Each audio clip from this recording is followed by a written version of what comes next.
This year's story is about a Congressional Medal of Honor and Bronze Star recipient who served in World War II as an Army chaplain.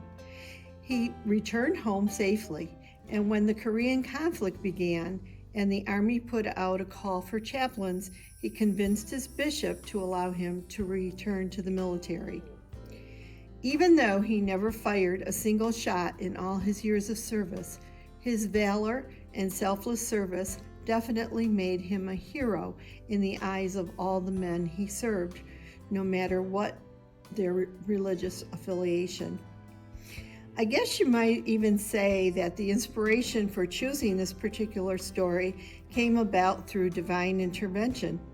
I had been searching for a story that I could share with all of you today and was having a difficult time finding just the right one, until my husband and I went to our weekly church service a couple of weeks ago. We had a visiting priest who happened to be an Army chaplain in this area, and he gave a sermon on serving others.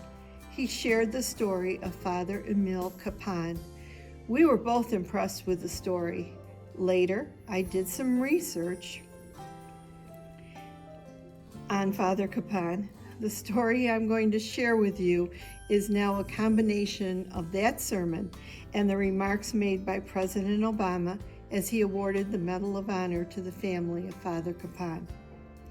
Emil Capon was born on a farm in Pilsner, Kansas in 1916 to parents of Czechoslovakian descent.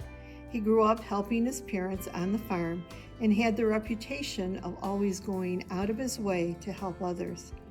He entered the priesthood as a young man and served as a parish priest until World War II, when he enlisted as an army chaplain. During the war, he was called the soldier's chaplain because he could always be found on the front lines serving the soldiers there. If they could hear shooting in the distance, the men knew that he was on his bicycle going towards the front. After he returned home, the bishop assigned him to his hometown parish, where he served until the call went out for chaplains for the soldiers fighting in the Korean conflict. Because he felt so strongly about serving the soldiers, he asked the bishop a second time after his first request to re-enlist was declined. This time, the bishop agreed, and Father Capon was sent over to Japan, then on to Korea with the 8th Cavalry just before the war broke out. President Obama said that Father Capon could be called a shepherd in combat boots. He was just 35 years old when he died in that deplorable prison camp in North Korea. After the communist invasion of South Korea, he was among the first U.S. troops to hit the beaches and push their way north through rough mountains and bitter cold. He wrote home saying, "This outdoor living is quite the thing." But he had hope, saying it looks like the war will be over soon. That's when the Chinese forces entered the war with a massive surprise attack. Perhaps 20,000 soldiers poured down on the few thousand Americans. Father Capon, in all the chaos, dodging bullets and explosions, ran from foxhole to foxhole and past the front lines into no man's land, dragging the wounded men to safety. When his commander ordered an evacuation, he chose to stay, gathering the injured and tending to their wounds. When the enemy broke through and the combat was hand to hand, he carried on, comforting the injured and the dying. When it seemed like the end and that the Americans would all be gunned down, Father Capon spotted an injured Chinese officer. He pleaded and convinced him to call out to his fellow Chinese. The shooting stopped, and they were able to negotiate a safe surrender, saving those American lives. Then, as Father Capon and the Americans were being led away, he saw another wounded American who was unable to walk. He knew the man would be shot if he didn't get up. Father Capon rushed up and shoved the North Korean soldier aside and picked up the man and carried him, saving his life. He encouraged the other soldiers to do the same, so some who would not have otherwise made it were allowed to live. In the prison camp, it was so cold that the men could freeze to death, so Father Capon offered them his own clothes. Food was very scarce for the men who were starving.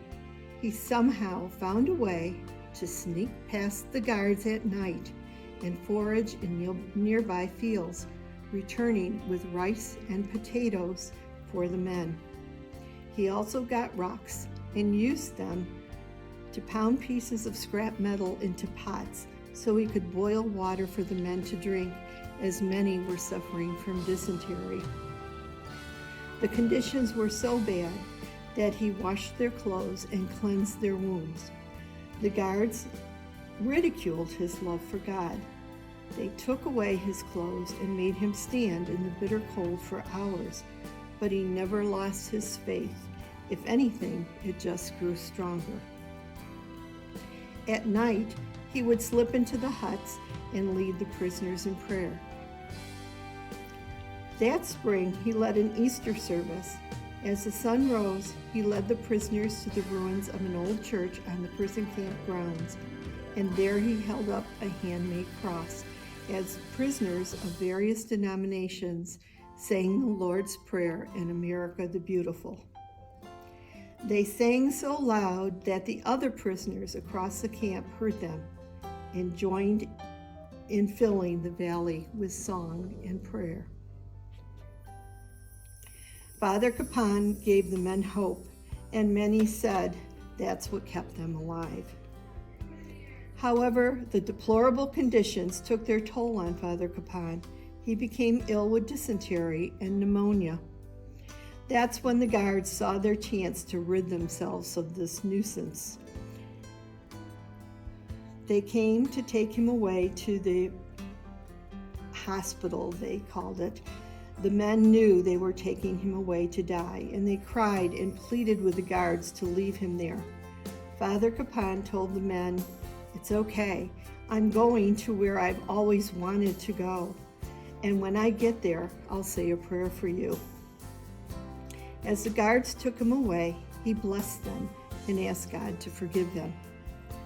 Father Capon died 2 days later in the death hut after being left with no food or water. He was buried in an unmarked grave, and it was just this year that his remains were found and identified and returned home to his family in Kansas. His funeral was held this past September.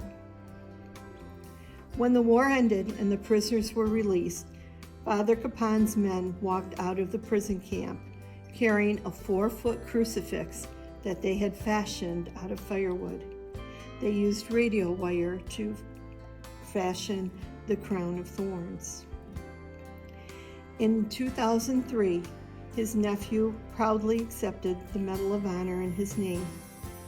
Present at the ceremony were several of the men who served in the camp, including Herbert Miller, who was the soldier that Father Capon risked his own life for by pushing the North Korean soldier away, and picked him up and carried him so that he would not be killed. His unselfish and kind service to others is a shining example to all of us today.